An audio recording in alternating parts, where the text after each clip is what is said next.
అస్సలాముఅలైకుం వరహ్మతుల్లాహి వబరకాతుహు. అఊజు బిల్లాహి మినష్ షైతానిర్ రజీం. బిస్మిల్లాహిర్ రహమానిర్ రహీం. శాపగ్రస్తుడైన సైతాను బారి నుంచి సృష్టికర్త అయిన అల్లాహ్ యొక్క రక్షణని, అల్లాహ్ యొక్క సహాయాన్ని రక్షణ వేడుకుంటూ ఉన్నాను. ఆమీన్. అల్లాహ్ ప్రవక్త ముహమ్మద్ సల్లల్లాహు అలైహి వసల్లం గారిపైన శాంతి సౌఖ్యాలు కురిపించండి వల్లాహ్. ఆమీన్. ఖురాన్లోని 109వ సూరా అల్ కాఫిరూన్. ఈ యొక్క సూరాలో 6 వాక్యాలు ఉన్నాయి. ప్రతి ముస్లిం మరియు విశ్వాసి కూడా పడుకునే ముందు ఈ యొక్క సూరా చదవడం చాలా మంచిది మరియు విలువైనది. ఇది షిర్క్ నుంచి రక్షిస్తుంది అని ప్రవక్త ముహమ్మద్ సల్లల్లాహు అలైహి వసల్లం గారు చెప్పారు అని నౌఫిల్ ఇబ్నె మావియా రజల్లాహు గారు తెలియజేశారని అబూదావుద్ మరియు తిర్మిదీ హదీస్ గ్రంథాల్లో చెప్పడం జరుగుతూ ఉంది.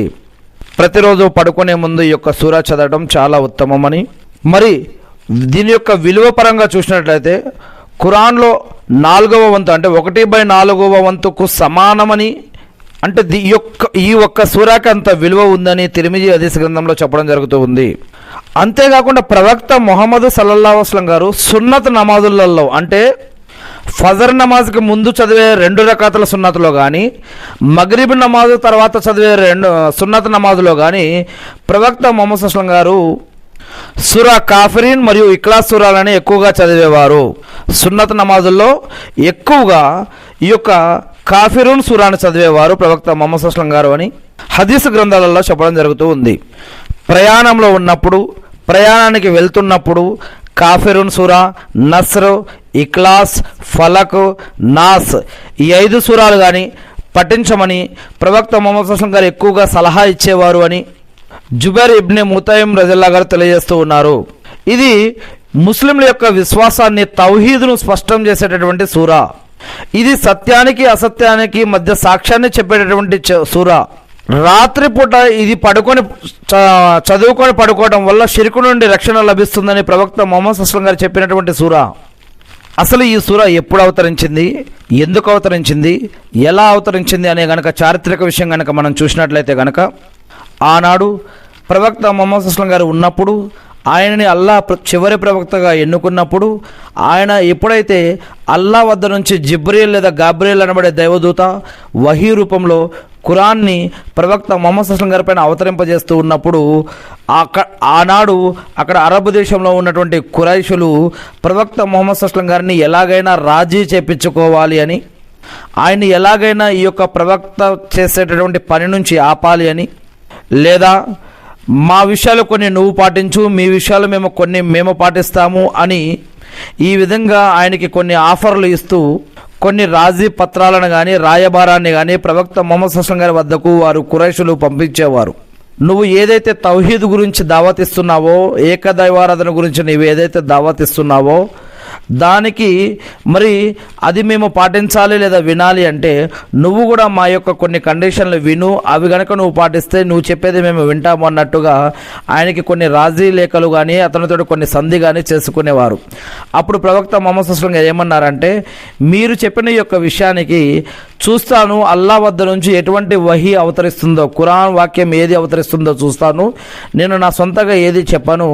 అల్లాహ్ మీరు చెప్పిన ఈ యొక్క ప్రతిపాదనకు ఏం సమాధానం పంపిస్తాడో ఆగి చూద్దామని చెప్పి అన్నప్పుడు వారికి జవాబుగా ఈ యొక్క సూరా అల్ కాఫిరూన్ అనే సూరా అవతరించింది అని చారిత్రకంగా హదీసుల్లో చెప్పడం జరుగుతూ ఉంది.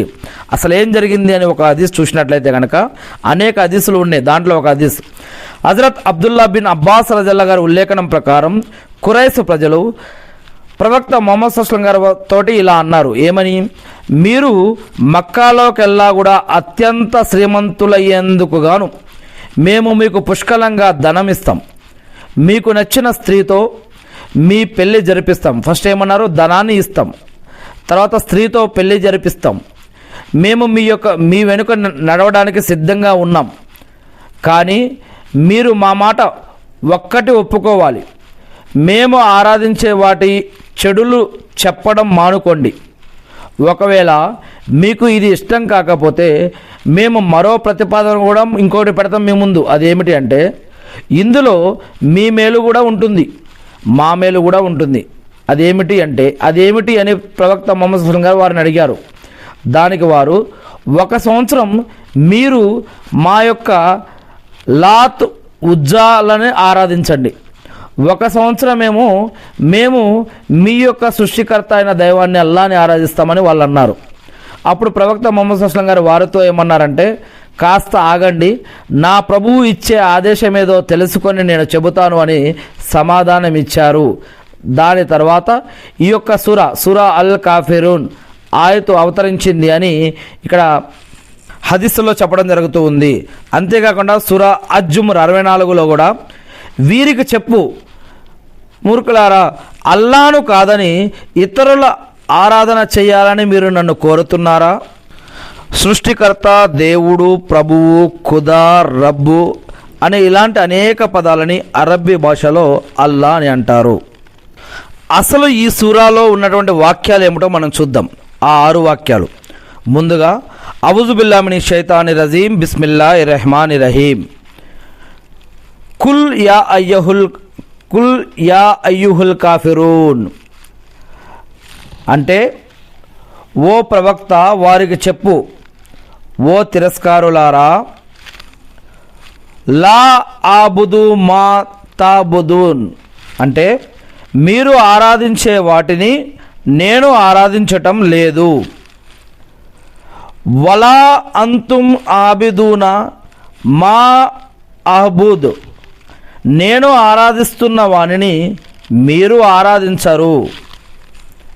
4వ వాక్యం, వలా అనా ఆబిదుం మా ఆబత్తుం అంటే, మీరు ఆరాధించే వాటిని నేను ఆరాధించబోను.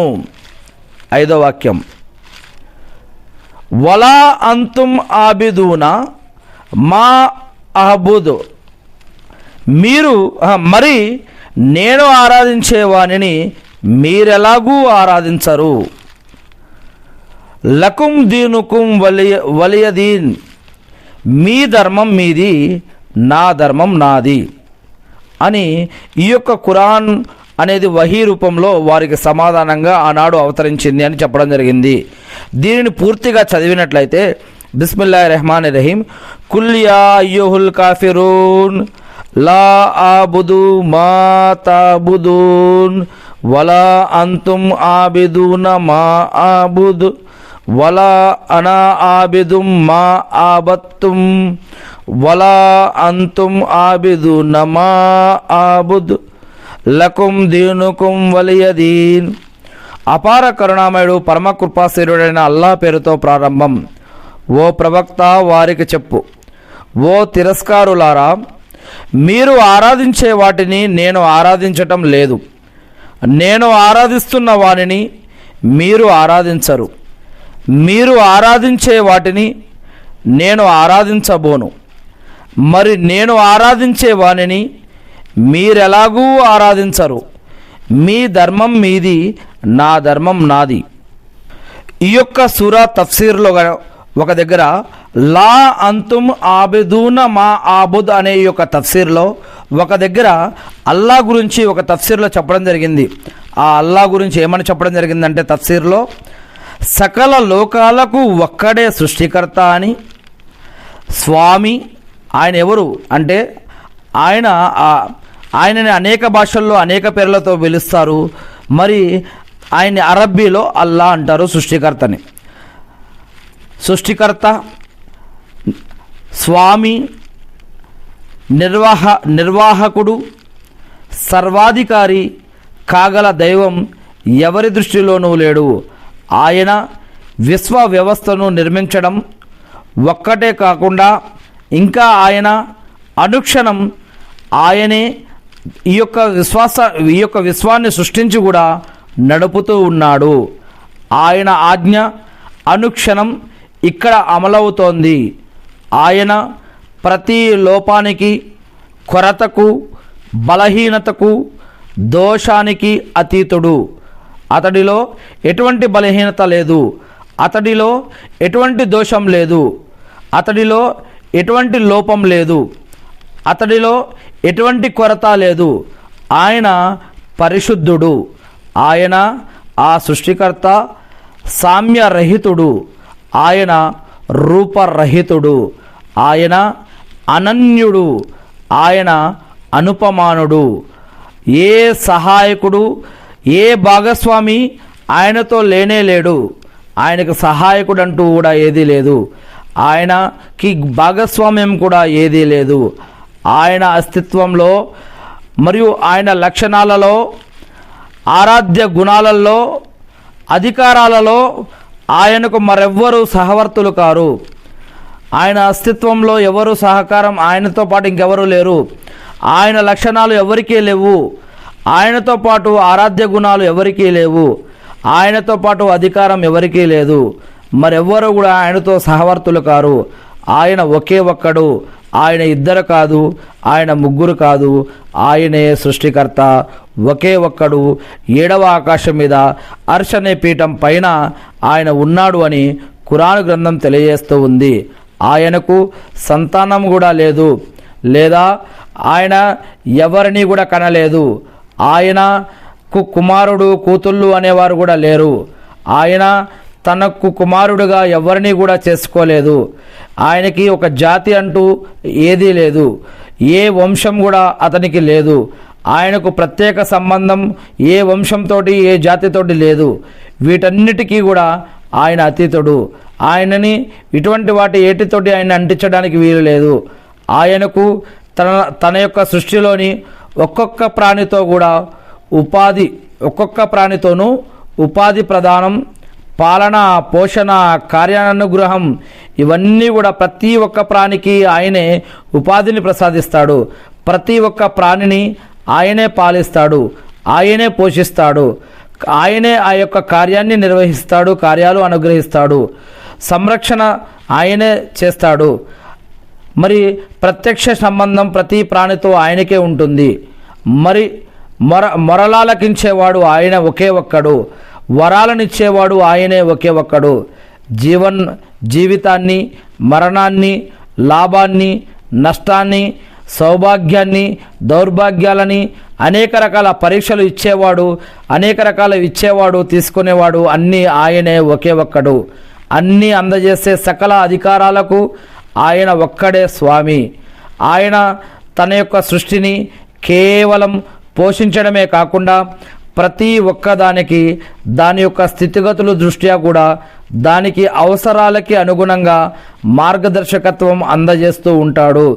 ఆయనతో మన సంబంధం కేవలం ఆయన ఆరాధ్యుడు, మనం ఆరాధకులం అన్నది మటుకే కాకుండా ఆయన తన ప్రవక్తల ద్వారా, తన యొక్క గ్రంథాల ద్వారా మనకు విధి నిషేధాల ఆదేశాలను, మంచి చెడు, పాపం, పుణ్యం, హరాం, హలాల్ యొక్క జ్ఞానాన్ని, అంతేకాకుండా మరియు చట్టం, న్యాయం, ధర్మాన్ని ప్రవక్తల ద్వారా, గ్రంథాల ద్వారా ఆయన మనకి జీవన మరియు ఆరాధన పద్ధతులను కూడా ఇచ్చాడు.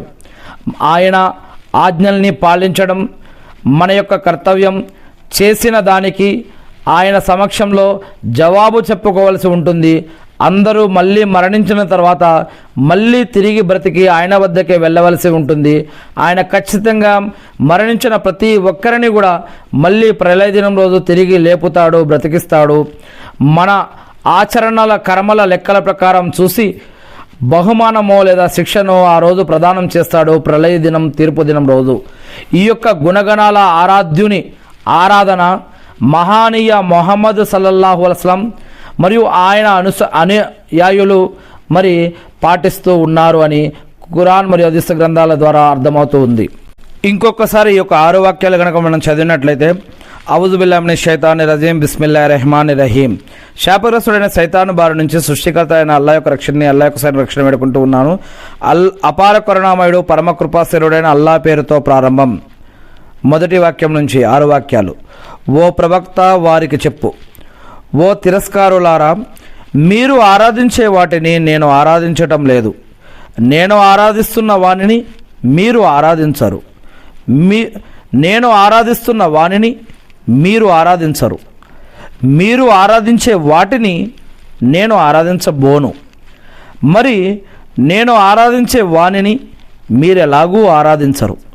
మీ ధర్మం మీది, నా ధర్మం నాది. ఖురాన్లో 112వ సూరా ఇఖ్లాస్ 4 వాక్యాలు. అపార కరుణామయుడు, పరమ కృపాశీలుడైన అల్లాహ్ పేరుతో ప్రారంభం. ఓ ముహమ్మద్ సల్లల్లాహు అలైహి వసల్లం వారికి ఈ విధంగా చెప్పు, ఆయన అల్లాహ్ నిజమైన ఆరాధ్యుడు ఆయన ఒకే ఒక్కడు. ఆ అల్లా నిరపేక్షపరుడు, ఏ అక్కర ఏ అవసరం లేనివాడు. ఆయన ఎవరిని కనలేదు, ఆయన కూడా ఎవ్వరికి పుట్టినవాడు కాదు. ఆయనకు సరిసమానుడు, ఆయనతో పోల్చదగిన వాడు ఎవ్వరూ లేరు. ఇక 113వ సూర అల్ ఫలక్ 5 వాక్యాలు. అపార కరుణామయుడు పరమ కృపాశీలుడైన అల్లాహ్ పేరుతో ప్రారంభం. చెప్పు, నేను ప్రాతకాల ప్రభు శరణ కోరుతున్నాను. ఆయన సృష్టించిన వాటన్నిటి కీడు నుంచి ఆయన రక్షణ వేడుకుంటున్నాను. కటికి చీకటి కమ్ముకున్నప్పటి రాత్రి చీకటి కీడు నుంచి, మంత్రించి ముడులలో ఊదే వారి కీడు నుంచి, అసూయాపరుడు అసూయ చెందినప్పటి కీడు నుంచి నేను నా యొక్క ప్రభు యొక్క రక్షణ కోరుతూ ఉన్నాను. ఆమీన్. 114 సూర అన్నాస్ 6 వాక్యాలు. అపార కరుణామయుడు పరమ కృపాశీలుడైన అల్లాహ్ పేరుతో ప్రారంభం. ఈ విధంగా చెప్పు, నేను మానవుల ప్రభువు రక్షణ కోరుతున్నాను. మానవుల చక్రవర్తిని, మానవుల ఆరాధ్య దైవాన్ని నేను ఆశ్రయిస్తూ ఉన్నాను. దురాలోచనలు రేకెత్తించి తప్పించుకునేవాడి కీడు నుంచి, వాడు జనుల హృదయాలలో దురాలోచనలు రేకెత్తిస్తూ ఉంటాడు. వాడు జిన్ను వర్గానికి చెందినవాడైనా సరే, మానవ వర్గానికి చెందినవాడైనా సరే, వీటన్నిటి నుంచి, వీరందరి నుంచి నేను ఆ సృష్టికర్తని ప్రార్థిస్తూ ఉన్నాను, రక్షణ వేడుకుంటూ ఉన్నాను. ఆమీన్.